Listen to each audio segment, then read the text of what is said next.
Bienvenidos a Radio Uruguay 1050M, bienvenidos aquí a La Máquina de Pensar. ¿Cómo les va? Comenzamos esta semana desde el corazón de la Ciudad Vieja. Hoy no nos toca estar ahí en la feria, está CX38, nuestra radio hermana, la radio del Sodre, dedicada, está en estos momentos, supongo, Gerardo Caballero haciendo entre el micrófono y la penumbra. Pero nosotros vamos a comenzar hoy con La Máquina de Pensar, dedicada en principio a la Feria Internacional del Libro, es el evento literario de la semana, obviamente, y a hablar de otro evento, un encuentro que ocurrió, que terminó el domingo pasado, el quinto encuentro de escrituras de Maldonado. Fuimos ahí a ese encuentro y fuimos el viernes y entrevistamos a varios de los escritores que estaban ahí en Maldonado. Entre otros, van a escuchar hoy a la dramaturga chilena Flavia Radrigán. La verdad que vale la pena. Va a contar por qué su obra de teatro, una obra de teatro sobre Pablo Neruda, escandalizó a Chile. Fue una piedra de escándalo al extremo de que solamente se exhibió durante 2 o 3 semanas. Pero ustedes van a escucharla a Flavia Radrigán en el tercer bloque de hoy para ver por qué ocurrió ese escándalo. También estuvimos con Aldir García Scli, es un escritor brasilero. En fin, estuvimos con escritores de variado pelaje, un escritor cordobés, Lucio Lamberti, un escritor rosarino, Pablo Makowski, obviamente también coincidimos con Macachín. Fue un encuentro muy lindo, muy interesante. Estuvo Horacio Cavallo ahí, estuvo Rodolfo Santulo, ustedes ya lo conocen. Horacio Cavallo va a estar hoy con nosotros hablando de Fabril, la novela ganadora de los fondos concursables del 2009, que se va a presentar este miércoles a las 19 horas en el Café de la Diaria. Quiero decirle nada más que mañana, martes 5, en la Feria del Libro, Internacional del Libro, Malí Guzmán va a presentar Cayó la Noche y Cosas Raras, una actividad recomendada para niños de 6 a 8 años. Esto va a ocurrir a las 10 de la mañana en la Feria Internacional del Libro y a las 15:30, en 2 horarios, las 2 veces en el Salón Dorado. A las 19:30 horas va a ocurrir la ceremonia de entrega de premios del concurso literario municipal. Es una actividad de la Intendencia de Montevideo y tiene que ver con la entrega de premios. Ahí va a estar Leo Maslía también amenizando, y a partir de las 21 horas va a estar en otro lado Débora Eguren y Enrique Rodríguez recitando canciones de las diferentes etapas de la poesía de Jorge Arbeleche, con la participación del autor que ganó el Bartolomé Hidalgo, ustedes ya lo saben, en poesía este sábado. Bueno, eso va a ser mañana a las 21 horas en el Salón Dorado. Y para empezar esta semana dedicada a los libros, al Encuentro Internacional del Libro, le estamos dando la bienvenida a una amiga de la casa, a la escritora Silvia Lago. ¿Cómo andás, Silvia? ¿Cómo estás? Muy contenta de hablar con ustedes, de comunicarme de nuevo, de poder charlar un poco de distintos temas, pero principalmente creo que es el tema de la presentación del último libro de Mario Benedetti. Exactamente. El que estaba inédito. Exactamente. Silvia Lago tiene muchas actividades. Ella, aparte de ser presidenta de la Fundación de Mario Benedetti, este viernes 8, entre otras cosas, va a presentar el libro póstumo de poesía de Benedetti junto a Elder Silva y Ricardo Lena. Va a ser el viernes 8 a las 19:30.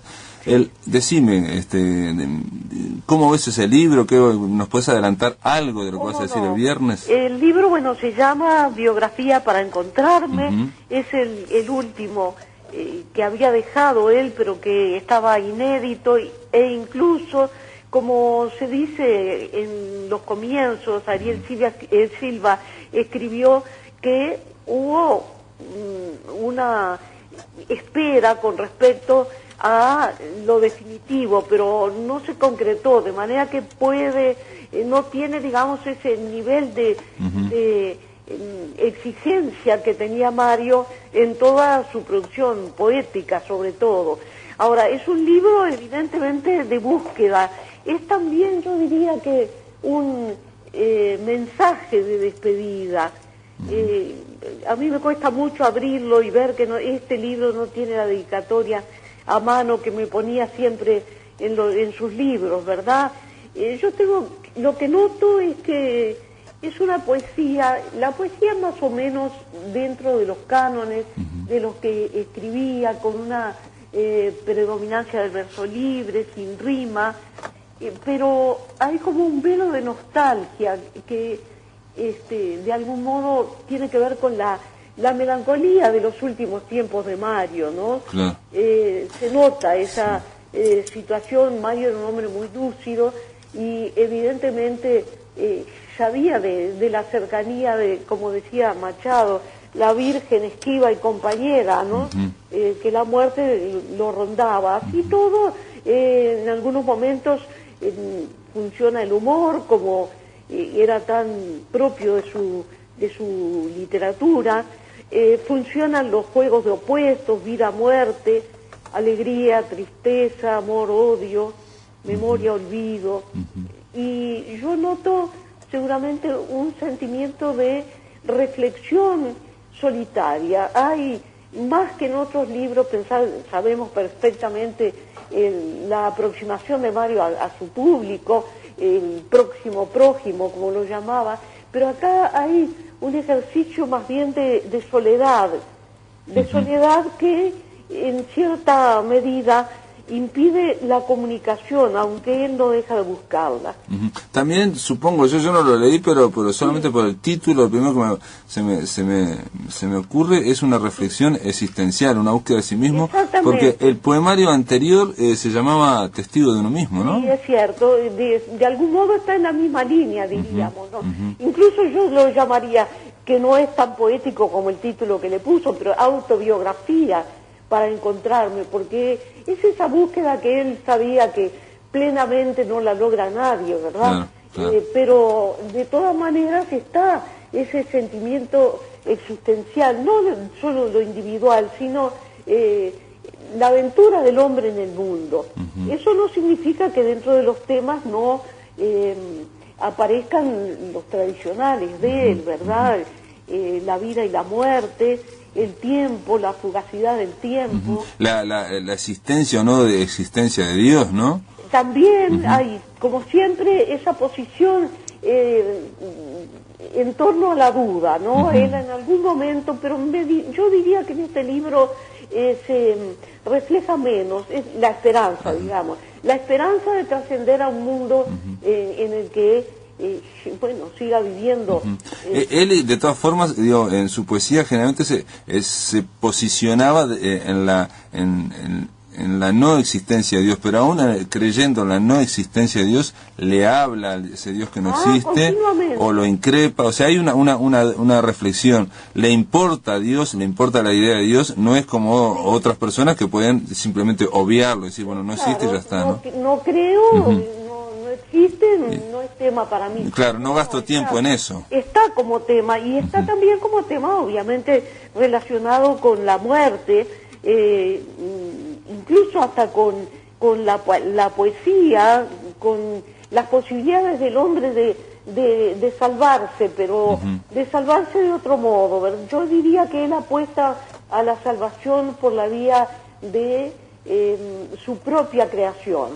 En cierto modo, él sabe que la permanencia de su obra lo va a tener vivo. Por otra parte, además, es entrañable la figura humana para los que tuvimos la suerte de conocerlos, de manera que sabemos perfectamente que esa cercanía no es solo de tipo estético, sino que también hay valores éticos. Sobre ese tema, precisamente, en la mesa del viernes va a hablar sobre los valores de Mario el doctor Ricardo Elena, que es un médico que compartió muchos años de vida con él en Cuba.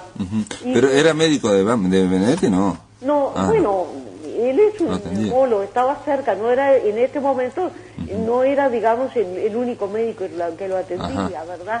Pero siempre estuvo cerca de él y lo atendía también desde el punto de vista profesional.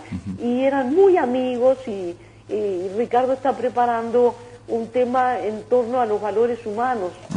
Porque esa mirada, se me ocurre que la mirada del médico es una mirada diferente a la mirada de un amigo normal. O sea, el médico amigo tiene otra aproximación, hay otra relación. Yo creo, pero mira que acá yo pienso que predomina esa enorme amistad que tuvieron y en cierto modo, además el médico escribe. No ha querido publicar, pero tiene algunos textos interesantes, muy lindos, que supongo, yo no se lo he preguntado, pero que Mario lo alentaba para que lo hiciera, ¿no? Y además es crítico y el trabajo supongo que va a ser muy bueno. Y después va a estar Elder Silva, el poeta, sí, Elder, que era muy amigo de Mario y que, según me contó, va a tratar de recordar anécdotas relativas a su amistad, a su relación con Mario Benedetti. Pienso que va a ser interesante porque cada uno va a abordar un tema distinto, ¿no? Claro. Sí, aparte con Elder está asegurada la amenidad, porque es alguien que tiene una gran capacidad de comunicación y precisamente por eso, entre otras cosas, admira mucho a Mario Benedetti, Elder, por la capacidad de ser un poeta comunicante, ¿no? Exacto, y él lo es y supongo que es de, ¿cómo te voy a decir? Está en esa línea que Mario quería tanto, por ejemplo, la relación que tuvo Mario en sus comienzos con Baldomero Fernández Moreno, el poeta argentino, con otros poetas como Francisco Urondo, también argentino, un revolucionario que murió en combate, y que él siempre lo recordaba porque la poesía sencilla de lo cotidiano cobraba una dimensión muy especial en ellos. Y la poesía de Elder tiene eso, de lo sencillo seguramente trasciende a esferas de contacto, diría yo, que con lo universal, que es lo mismo que pasa con Mario. Claro. Mira, me estoy fijando en los últimos títulos de Benedetti, y los títulos dicen Testigo de uno mismo, Vivir adrede, Biografía para encontrarme. Hablan de alguna forma de esa especie de búsqueda existencial en los últimos años de un Benedetti que estaba muy reconcentrado en sí mismo, ¿no? Yo creo que es un libro, autorreflexivo, donde él se está buscando, está tratando de dilucidar el uso, por ejemplo, de la pregunta, que ya lo usó en otros poemarios, pero acá está presente. Son preguntas sin respuesta, que quedan ahí a que la conteste el lector.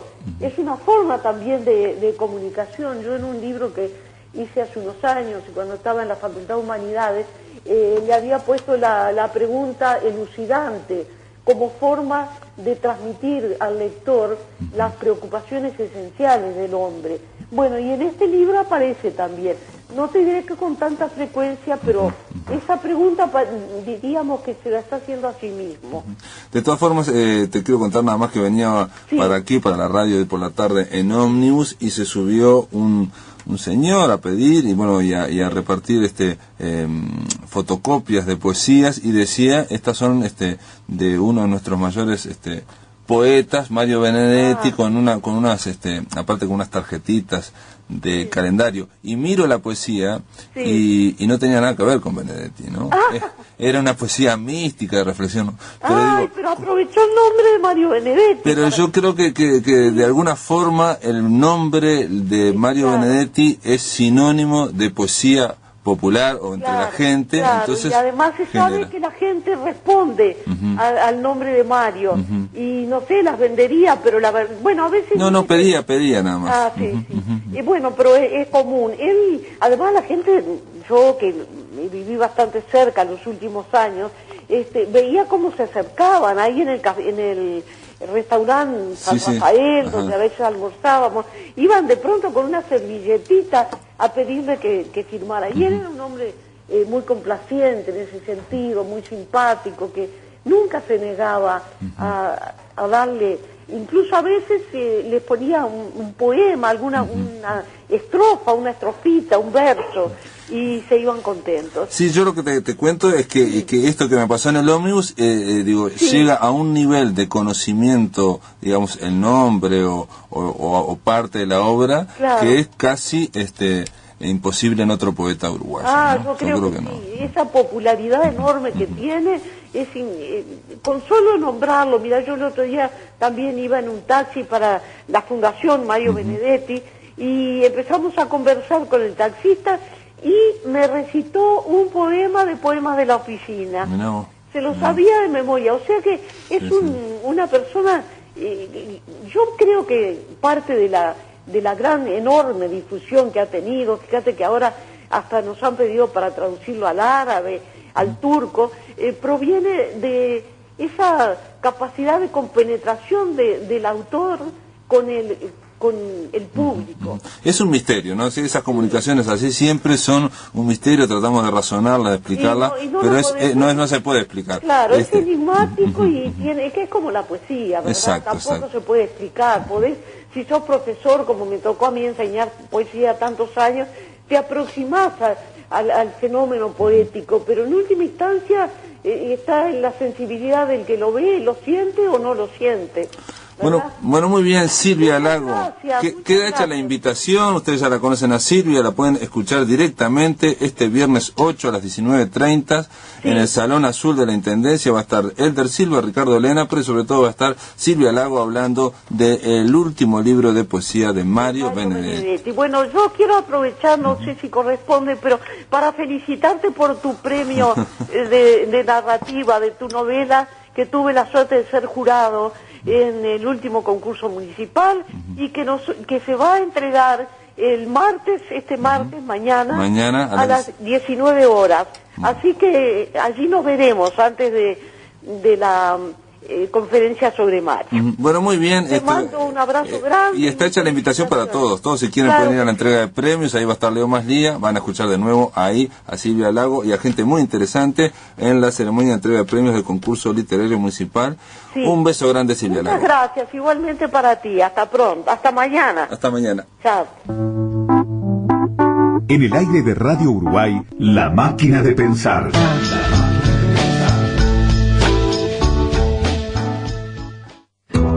La Dirección General de Desarrollo Rural del Ministerio de Ganadería, Agricultura y Pesca impulsa el Plan de Apoyo a la Cría Vacuna. Subsidios para que pequeños y medianos productores ganaderos criadores puedan mejorar su productividad y adaptarse a los cambios climáticos. Presentar propuestas antes del 24 de septiembre a las 16 horas. Informes por el 2308-4408. Bases y formulario en www.mgap.gov.uy.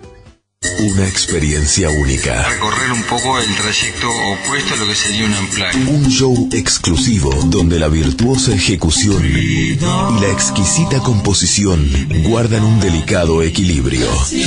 Sábados 20:30 y 22 horas. Sala de eventos Teatro Solís. Nico Arnicho, Superplugged. Entradas a la venta por Red UTS. Un espectáculo para sorprenderse y sentir. Invita Radio Uruguay.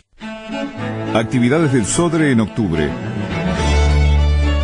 Lunes 4, 18 y 20 horas, Auditorio Nelly Goitiño. Cine Arte del Sodre presenta Il Sorpasso, de Dino Risi. Del miércoles 6 al domingo 10, Auditorio Nacional Adela Reta. Gala de ballet por el Ballet Nacional del Sodre. Domingo 10, 18:30, Auditorio Nelly Goitiño. Espectáculo de Ars Lírica.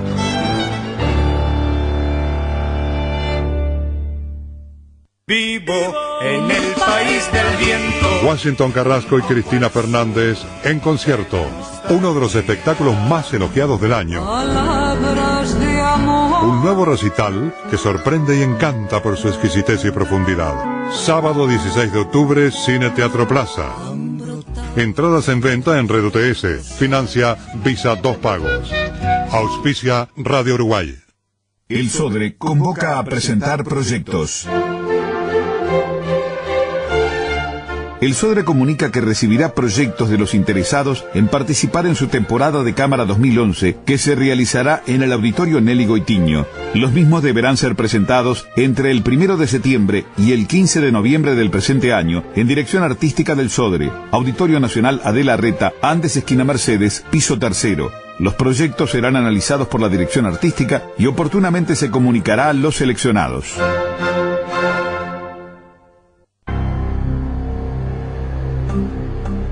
Somos Radio Uruguay, 1050 AM, Montevideo, Uruguay, con su repetidora 103.9 FM en el departamento de Colonia.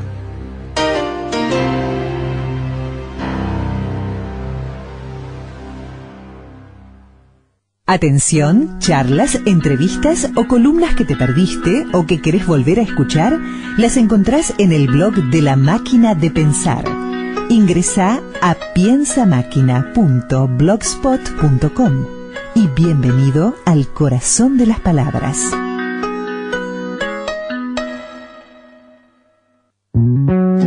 Comienza el juego,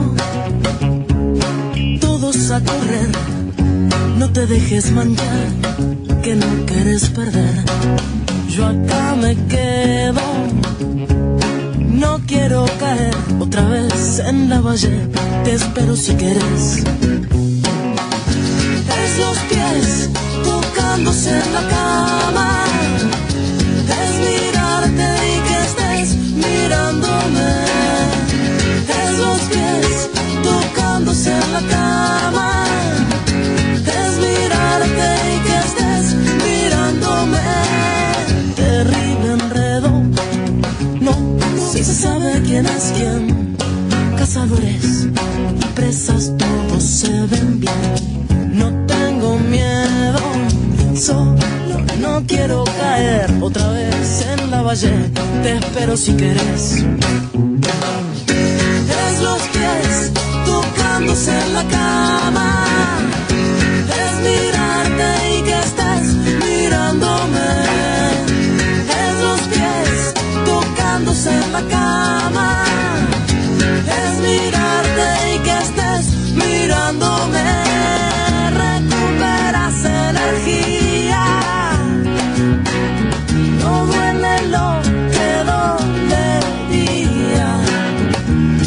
Segundos dan días, con tal superpoder,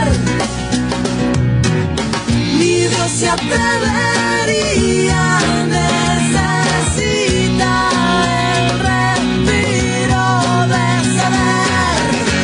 Es los pies tocándose en la cama, es mirarte y que estés mirándome.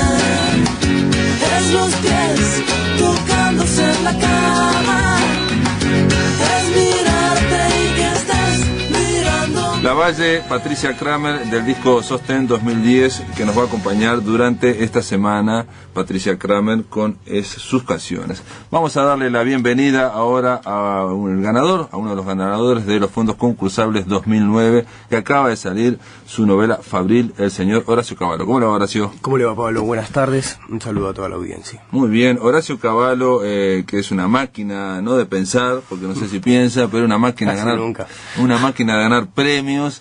Uno de los premios que le faltaba, no sé si le faltaba, porque fondos concursables ya lo había ganado en poesía. A medias con Francisco. Con Francisco Toncic, pero le faltaba narrativa y bueno, lo ganó con esta novela Fabril, que es del 2004, vi, desde hace años que la tiene ahí en el cajón, y que es, hablamos fuera de micrófonos, otro registro diferente, es otro Horacio Cavallo distinto al de aquel que figura, que está en la novela Oso de Trapo, que está también editada por Trilce, ¿no? Sí, es cierto.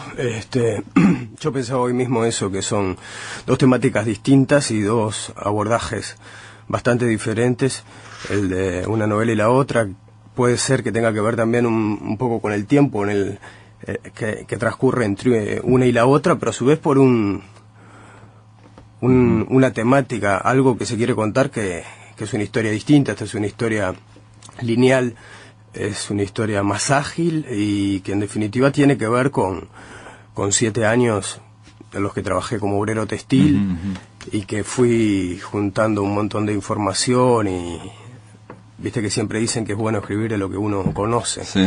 Entonces, de pronto para exorcizar algunos sufrimientos padecidos, como se padece siempre el trabajo de muchas horas, haciendo lo que de pronto no es lo que más quiere hacer uno, aparece esta novela, que la fui escribiendo paralelo a la última fábrica en la que trabajé, y la terminé de escribir el mismo día en el que me iba. Es que dejaste la fábrica. Sí. Se trata de Fabril, se trata de una novela donde hay alguien que empieza a trabajar en una fábrica, no sabemos muy bien de qué, pero es una fábrica enorme, muy grande, con muchos pisos, donde se hace de todo, se hace, no sé... Desde bolsa de polietileno, criadero de ranas, pollos, lo que sea. Puzzles fallados, tienen que armar puzzles para ver si están, todas las piezas. Si están todas las piezas o si están fallados. Sí, es una novela del absurdo, ¿no? Donde se caricaturiza todo lo que tiene el mundo fabril en cuanto a lo de los engranajes y a su vez a también a un tema de autoridad que está muy marcado. Sí. En estos momentos creemos que hay crisis de ese tipo de fábricas que son como del siglo XIX, pero que todavía perduran, ¿no? Ni hablar. O sea, Han cambiado. Si vos trabajás en una curtiembre, me imagino, o en un, no sé, en un molino, digo, debe haber, han cambiado mucho el mecanismo, y yo creo, de cualquier forma se la dedico a uno de las personas a quienes se las dedico, es a Ned Ludd y los luditas, que eran unos destructores de máquinas previo a la Revolución Industrial, cuando arranca la Revolución Industrial, que no se sabe si realmente existió Ned Ludd o si era un invento de los otros tipos. Todos murieron ahorcados porque lo que se dedicaban era a romper las máquinas, eran como unos anarquistas. Pero no, lo que hicieron fue cambiar, evidentemente. A mí, la segunda fábrica en la que trabajé fue la que me dio la inspiración más grande de escribir sobre eso, porque era una fábrica muy rara.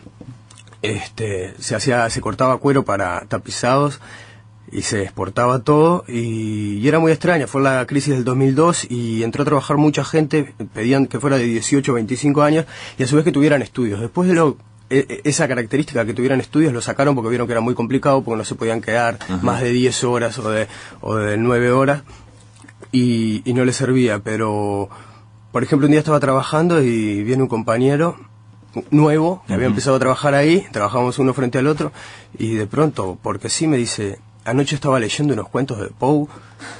Y yo me quedé impactadísimo, lo miré como diciendo, fuck. Bueno, pues yo había trabajado en una fábrica más tradicional, si se quiere, donde era más raro encontrar gente que leyera, que le fuera al teatro, le gustaran ese tipo de cosas.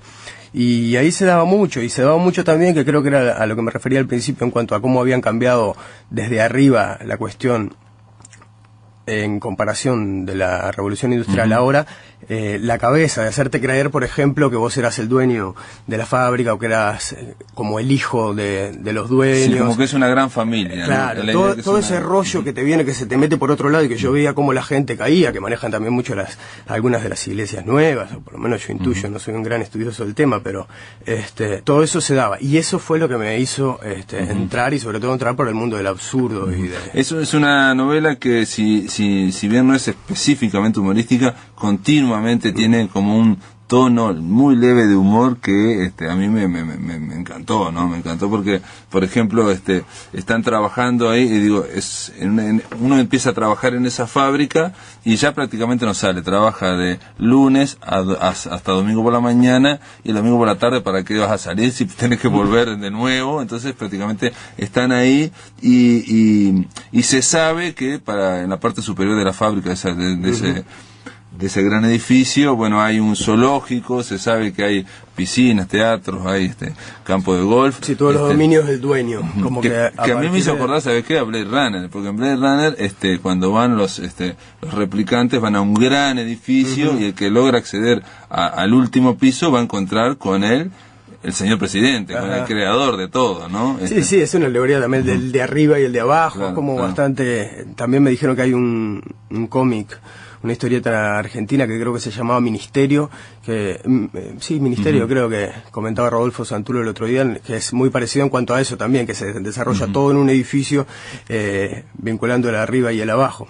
Es tan grande que el protagonista se pierde, tiene problemas para encontrar la habitación donde duerme, entonces se tiene que pinchar el dedo y va dejando marcas de sangre, de puntitos de sangre en distintos lados. Todo esto que parece poco realista, o un poco absurdo, un poco chistoso, está contado con un gran realismo. O sea, la idea, la experiencia tuya en esa fábrica, en esas fábricas, se trasluce porque realmente parecen operarios de una fábrica que que creció muchísimo, ¿no? Una fábrica que creció muchísimo. Y por ejemplo ahí en un momento se habla de una gran conspiración para fundar un sindicato, bueno, para tratar de comunicarse con otra fábrica donde están mujeres, porque ahí están todos hombres, y un detalle que a mí me causó gracia: están conspirando estos 3 o 4 trabajadores, y aparecen los porteros con perros, no sé qué, y de inmediato ellos sacan una franelita y se ponen a limpiar retratos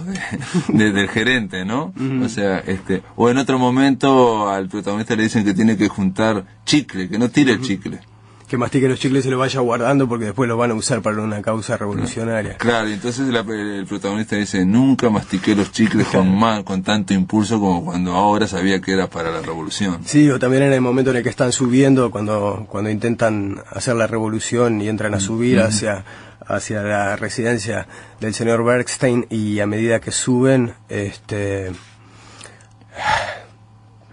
a medida que suben, ¿cómo se llama? Me acabo de caer en una laguna. Se ve que había una laguna ahí, para un poquito. Hay un detalle importante, para llamar la atención. Lo de la iglesia, ahí va lo de la iglesia, que el día que van subiendo, abajo están fundando una iglesia, y el tipo piensa que es la primera vez que la iglesia colabora con la revolución, porque mientras los obreros y todo el mundo está centrado en la iglesia que están creando ahí adentro, ellos aprovechan para subir, y es también como una frase bastante irónica, que se da mucho a lo largo de toda la novela. El protagonista en un momento, está ascendiendo, está tratando de ascender y dice, una vez más me sentí un héroe, un mártir, enfrentando plantas de plástico rumbo al baño. Ahí se va a encontrar.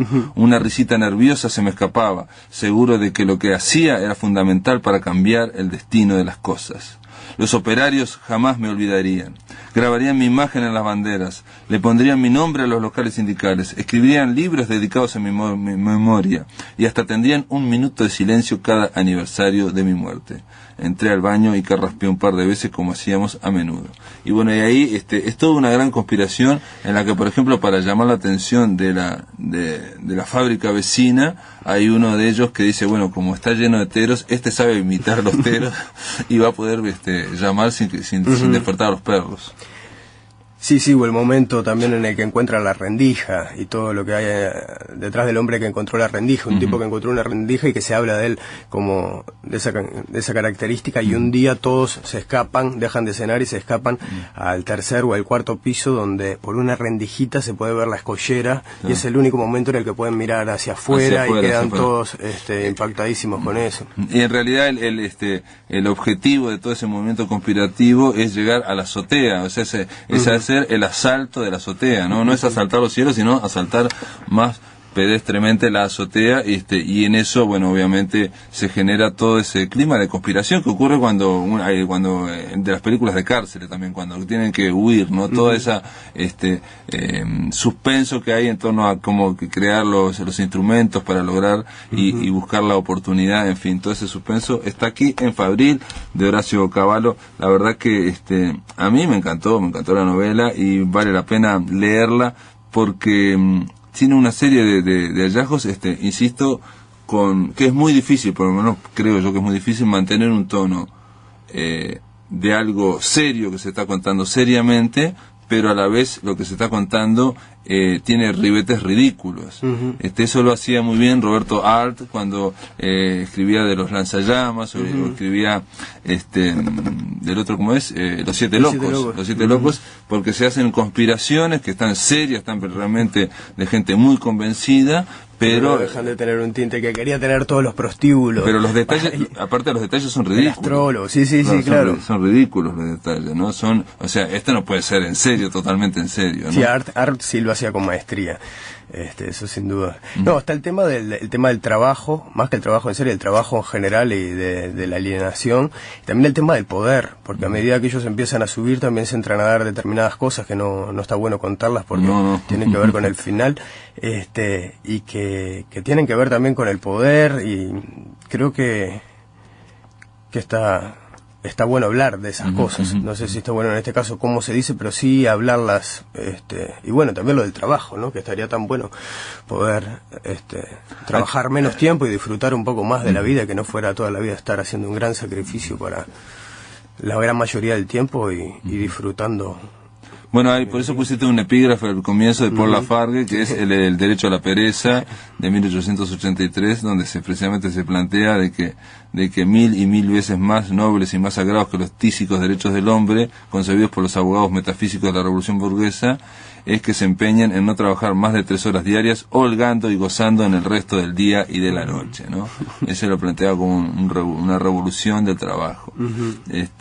Yo creo que lo lograste, por algo ganaste los fondos concursables del 2009, y creo que en Fabril también hay una serie de muchos personajes que un detalle que no dijimos es que todos reciben un número, y eso obviamente, todo esto que estamos hablando parece kafkiano, ¿no? Parece muy que debe mucho a Kafka, pero yo insisto que hay una cuestión más ridícula, o más de humor, que lo hace mucho más ameno. No hay esa angustia que hay en Kafka, aunque está esa aventura de tratar de subir al último piso de esa gran fábrica. En un momento, cuando hablan del 12º piso, simplemente voy a leer esto para que vean cómo está escrito. Dice: en el 12º piso no hay quien no se acaricie el vientre. El olor es dulzón y trae consigo lejanas tardes de la infancia. La Yara sostiene que es bundí en inglés, aunque no logre convencerme. Confitería y fábrica de pasta, dice el guacho, consultando los planos. Todo está ahí en ese gran edificio y en esa gran aventura que obviamente no podemos revelar, pero que tiene un final inesperado, pergeñado por Horacio Cavallo. Bueno, Cavallo, gracias por estar aquí en La Máquina de Pensar. Por favor, un placer, como siempre. Y hay que decir un detalle, que usted no lo dijo, yo lo tengo que decir. Esto se presenta el miércoles en el Café La Diaria, lo va a presentar otro amigo, el poeta Álvaro Ojeda. ¿A partir de qué hora es eso? A las 19 horas. Bueno, 19 horas está hecha si ustedes quieren ir a la presentación, creo que los libros son más baratos, creo que hay un poco de vino, creo están que pueden, todos invitados, pueden ver al autor, pueden recibir, escuchar las maravillas de Álvaro Ojeda. Exactamente, sí, las maravillas y van a ver exactamente al autor cabeceando y asintiendo cada vez que Álvaro Ojeda diga maravillas que para el autor eran inimaginables, ¿no? También van a poder recibir un autógrafo ahí de su puño y letra para demostrar que también Cavallo sabe escribir. Gracias, Horacio. No, por favor, un gusto. En el aire de Radio Uruguay, La Máquina de Pensar.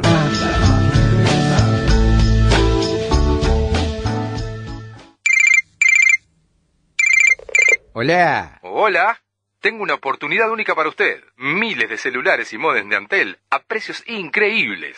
Oportunidad única. Del 27 de septiembre al 2 de octubre. Feria de celulares de Antel, en la Torre de las Telecomunicaciones.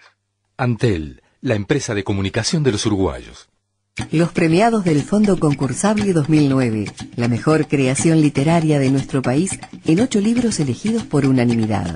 Suicidio intelectual, de Santiago González Dambrauskas. Esta original obra es un conjunto de frases, relatos y pensamientos que en algunos casos buscan el humor y en otros intentan narrar alguna historia.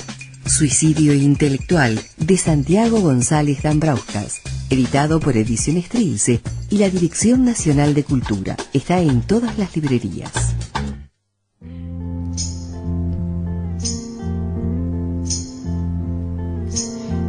Si un hombre atravesara el paraíso en un sueño y le dieran una flor como prueba de que había estado allí, y si al despertar encontrara esa flor en su mano, ¿entonces qué?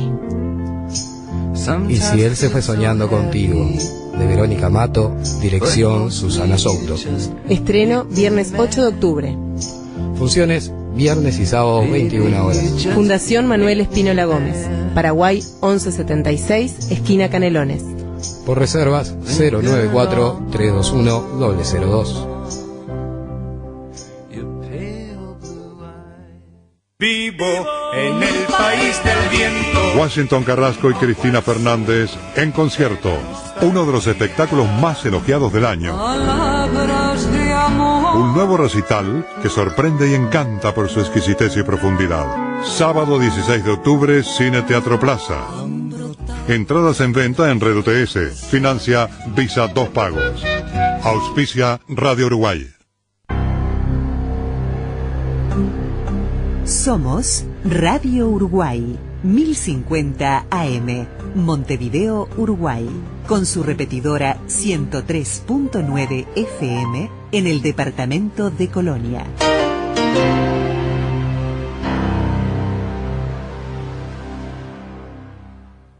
Atención, charlas, entrevistas o columnas que te perdiste o que querés volver a escuchar, las encontrás en el blog de La Máquina de Pensar. Ingresá a piensamáquina.blogspot.com y bienvenido al corazón de las palabras. Ustedes ya lo saben, el quinto encuentro de escrituras tuvo lugar en Maldonado. Ahí conocimos a varios escritores y escritoras. Esta es la entrevista con la dramaturga chilena Flavia Radrigán. Flavia Radrigán, ella es una dramaturga chilena que está aquí en Maldonado en el quinto encuentro de escrituras. Flavia, todo el mundo habla de que Maldonado quedó muy impactado con una obra tuya, con una aproximación tuya a una especie de mito, no solo chileno sino latinoamericano, Pablo Neruda. Ah, sí, leí un poco de esa obra. ¿Qué se llama? Un ser perfectamente ridículo. Y que fue escrita para el centenario de Neruda. Entonces, con varios dramaturgos nos pidiéramos que escribiéramos una obra de Neruda, y lo impactante fue que todos llegaron, iban a escribir sobre las amores de Neruda, la poesía de Neruda, el Neruda y el postino, el postino y todo. Y yo voy y digo que voy a escribir sobre Malva Marina, la hija que él abandonó en Holanda y que murió y está en una fosa común, y que en todas las biografías se daba por muerta al nacer y la niña vivió hasta los 9 años. Es una niña que nació con hidrocefalia. Entonces, lo que me interesaba literariamente es como alguien que escribía belleza, que amaba la belleza y tenía una moral al respecto, no soportó la fealdad de su propia hija. ¿En qué matrimonio, en qué pareja fue que...? En la primera con Hanegar, María Antonieta Hanegar, la holandesa, que la conoció cuando él estaba de cónsul en Birmania. En Birmania, sí. Claro. De esa relación nació Malva Marina, pero nació cuando él ya estaba en España, cuando habían sacado a Gabriela Mistral para que llegara él. Estamos hablando en España de la década del 30, ¿no? Claro, exactamente. Y en donde conoció a la hormiguita y vivían los tres. La hormiguita es Matilde. Sí. Matilde Urrutia. Matilde Urrutia. Entonces, después de ese acto, él va y pelea por un barco, el Winnipeg, para salvar a mucha gente, muchos españoles. Entonces, esas dos acciones... Para sacarlos de la guerra civil, claro, eran para tratar de salvarlos de del avance franquista. Exactamente. Y una semana antes había ido a dejar a su hija a la frontera con Holanda, en el inicio de la guerra, digamos. ¿Y esta niña nace dónde? ¿Nace en Holanda o nace en España? Nace en España, pero es difuso eso, nace en España. Solo se sabe de ella por García Lorca, que la quería muchísimo y fue el primero que le escribió un poema. Y él buscaba meicas para que la fueran a sanar y ayudar. Y un Alberti jovencísimo andaba con ellos tratando de hacer eso, porque la niña estuvo 2 años encerrada en una pieza oscura porque alguien les había dicho a Neruda que si la mantenía oscura se sanaba la enfermedad. Entonces a mí me empezaron a conmover esas cosas, pero lo que más me dio rabia es el pecado de omisión. El silencio que reinó frente a esta niña, el ocultamiento de su existencia. En todas las biografías decía que había nacido muerta, mongólica, que a lo más había durado en algunas ni se nombraba, no existía. Entonces ese ocultamiento a mí me provocaba mucha ira y provocó mucha furia. Lo que ocurría en la realidad es que Neruda, a esa hija que había nacido con ese problema congénito, la lleva a Holanda y la deja ¿dónde en Holanda? En la frontera. Solo se sabe que quedó en la frontera. Y después se descubre que está enterrada en un pueblo que se llama Colum. En una fosa común. Claro. Se suponía que tenía 9 años, era chica, o 7 años. Lo que pasa es que esa es la realidad. Claro, sí. Y ahí hay varias historias. Dicen que una familia la adoptó y se la llevó al interior para protegerla. Otros dicen que está con una madre en una fosa común. Entonces esa es la realidad. Pero la ficción, mi ficción, es que la hago crecer hasta la muerte de Neruda. Y ellos se encuentran en el otro lado cuando ella ya tiene 31 años y le pregunta por qué hizo lo que hizo. Entonces esa es la ficción, de eso yo hablo. Entonces hubo mucho enredo con la realidad. Yo no soy periodista, yo no quería hacer una biografía de él. Es en lo que yo me inspiré, digamos. Aunque tuve que leer muchísimo, averiguar muchísimo, responder muchas preguntas. La fundación se enojó, quería el texto antes de ser puesto. Entonces era complicado que en el centenario de un gran hombre se diera a conocer esta parte humana, por llamarla de alguna forma. Sacaste, vulgarmente, el cadáver o la calavera de adentro del armario. Sí, claro, ocurrió eso, pero no fue intencional, digamos. Porque yo cuando me pidieron una obra de él, lo primero que pensé es ponerme en el pellejo de las mujeres que abandonó, de todas las mujeres que usó. Pero como otros ya tenían los temas y estaban armando las obras, como que todo se decantó y era lo único que quedaba y de lo cual nadie quería hablar. Eso también es algo sintomático, ¿no? Digo, que de ese tema nadie quisiera hablar, antes nadie quisiera escribir sobre ese tema. Claro. Porque es muy duro, entre otras cosas, ¿no? Y políticamente incorrecto. Porque a mí me llamaba y me decía, ¿para qué mancillar la figura? Decía, yo no estoy mancillando la figura, estoy mostrando un hecho, le estoy dando la oportunidad a ella que pregunte. Y en tu ficción, digamos, en tu ficción dramática, en esa obra de teatro, ella lo que hace es, muere, digamos, a los 9 años, pero continúa, digamos, acompañando a... Hay otro personaje en la obra, sí. Son 4 personajes. Uno es Jan Neruda, un poeta, cronista y novelista, nacido en Praga, del cual Neruda toma el apellido. Le cambia solo el acento. Él era Neruda y este es Neruda, sí. a lo latino. Él es uno de los personajes que también lo está esperando junto a Malva Marina y un escriba que relata un poco, que hace de intermediario, y Pablo Neruda. Entonces estos personajes son los que le vienen a pedir explicaciones y de los cuales él se tiene que defender. ¿Y se defenderá lo Neruda? Sí, y muy bien. Porque esa es la gracia del teatro, todos tienen su posibilidad, claro. Su tiempo, sí. No, pero digo, en el caso de Pablo Neruda se me ocurre, aquel que ha leído su autobiografía, que hay una cuestión como muy soberbia o automitificadora también, ¿no? De cuando él habla de sí mismo, habla de que conoció a tal o conoció a tal. Sí, está sumamente mitificado. Sí. Yo lo leí completo en mi adolescencia y ahora para escribir la obra. La obra es del 2004, ya ahí cumplió 100 años, ¿no? Entonces, yo también pololeé con sus poemas, me enamoré, también lo conozco muy bien al respecto. Entonces, ese lado amoroso. Después de grande descubrí que era un poeta machista, profundamente machista, ¿no? Sí, aparte no es lo mismo, digamos, la poesía de Neruda que, yo hablaba de la prosa, yo creo que es mejor poeta que prosista, ¿no? Infinitamente, sí, el tipo era muy talentoso. Así que mi discusión, a lo mejor por la época en que me tocó vivir, yo pertenezco a esa generación nacida en dictadura, que para mí la consecuencia es fundamental. Entonces, cuando escribo teatro me encuentro que el hombre no es blanco o negro, y eso me lleva a tratar de entender, y para entender escribo, digamos, y solo para entender. Entonces sus acciones eran las que me molestaban, o sea, coleccionar casas, cosas, vivir sin trabajarle un día a nadie, poder escribir a la hora que se le ocurría, buena comida, era sibarita, lo pasaba muy, muy bien, pero se decía comunista. Se decía muy comunista, entonces, y más encima este acto, entonces yo no podía juntar las dos personas. Yo creo que el acto que elegiste, digo, le gana todo el resto, ¿no? Todo el resto, claro, digamos, sí. En cuanto a la oscuridad o a la luz, claro, que podemos tener todos, ¿no? Que todos somos de barro y de hueso, ¿no? Pero claro, a mí también me gustaría vivir como él, digamos. Yo creo que todos aspiramos a vivir bien, y que debe ser lo lógico. Flavia, pero yo te pregunto como escritora, ¿vos lo escribiste contra Neruda o quisiste poner ese hecho y que se defendiera? Por ejemplo, este detalle, la gente que iba a ver la obra de teatro, ¿sabía qué estaba pensando la autora o tenía que sacar sus conclusiones? No, sabían perfectamente, porque cuando yo di la idea hubo mucho revuelo. Entonces tuve que explicarlo muchas veces. No es contra Neruda, estoy mostrando un hecho y él se defiende en la obra y lo hace muy bien.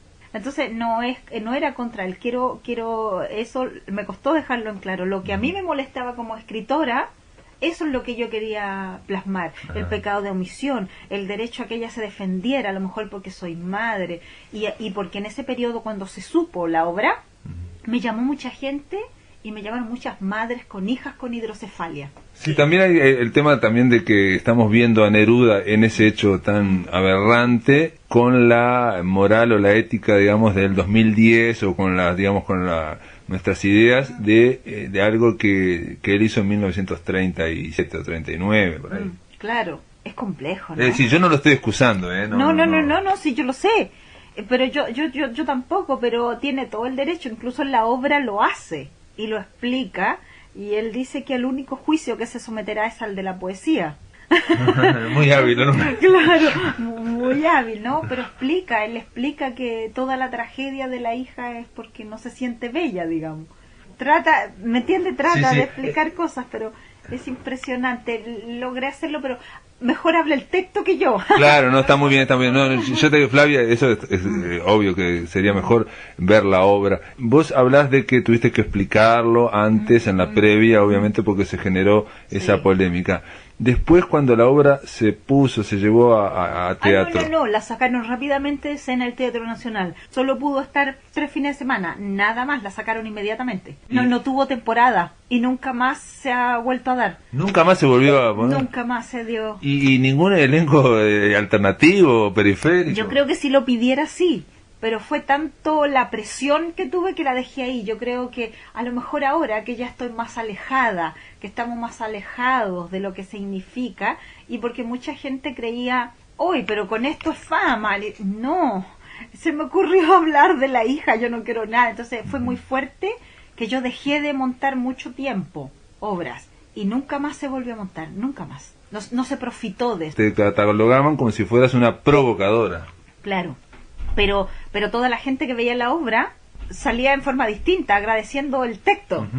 Y eso para mí fue un gran premio. No importaba ahora la anécdota, importaba la belleza del texto, cómo había sido dicho, y yo ya con eso era ganadora. O sea, todo ese sacrificio, porque cuando yo di la idea no había escrito la obra, entonces la escribí bajo mucha presión. Claro. Mucha presión, y tenía muy poco tiempo, tenía un mes para escribirla. Entonces fue fuerte. Entonces, no, ahí quedó, y ahora en este encuentro, no sé por qué agarré ese libro, y aparte otras obras, y volví a leer el poema, y causó mucho efecto. ¿Y poema por qué ese poema? ¿Está escrito en poema? No, yo lo llamo como un poema, para mí es como una oda, pero es un monólogo, es un monólogo. ¿Es el monólogo de Neruda, entonces? De la Malva. Para mí es importante ella. Ajá. No, él vos le das voz a la que no tiene voz. Exactamente, fue algo así, sin quererlo por supuesto, pero fue algo así. Y decime, Flavia, para conocerte un poco, antes que habías hecho, Antes yo empecé en la narración, empecé con libros de cuentos, me gusta mucho la narración, y tenía otras obras de teatro y me había ido muy bien, por eso me llamaron al Teatro Nacional para que la escribiera. Entonces, ¿y de qué eran esas obras anteriores? Temas, digamos. Claro, mira, las primeras eran típicas, cuando uno empieza a escribir temas de mujer, de soledad, de abandono, eran monólogos a ese respecto, y después escribí una obra que se llamaba Lo que importa no es el muerto, tratando de explicar que lo que importa no son las víctimas de la dictadura, sino que sigamos manteniendo a los dictadores. Y también me fue bastante bien con esa obra, fue muy bien acogida, porque entre medio también se hablaba de amor, digamos, lo que pasa con el amor en esas circunstancias tan fuertes.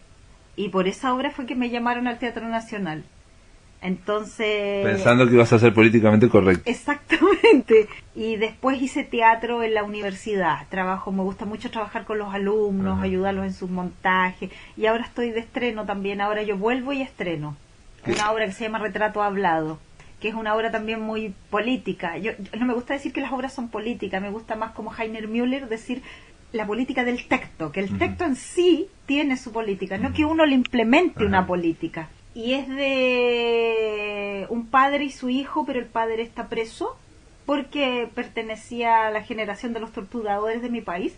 Está preso y está con su hijo, pero la duración de la cárcel es que él escriba todo lo que sabe, con nombre y apellido, y el hijo lo tiene que hacer. Y se ve la relación entre ambos muy muy terrible. El hijo viene a ser el escriba, el amanuense, claro, digamos, que tiene que transcribir todo. Y la obra transcurre el último día cuando el hijo le dice que él había terminado hace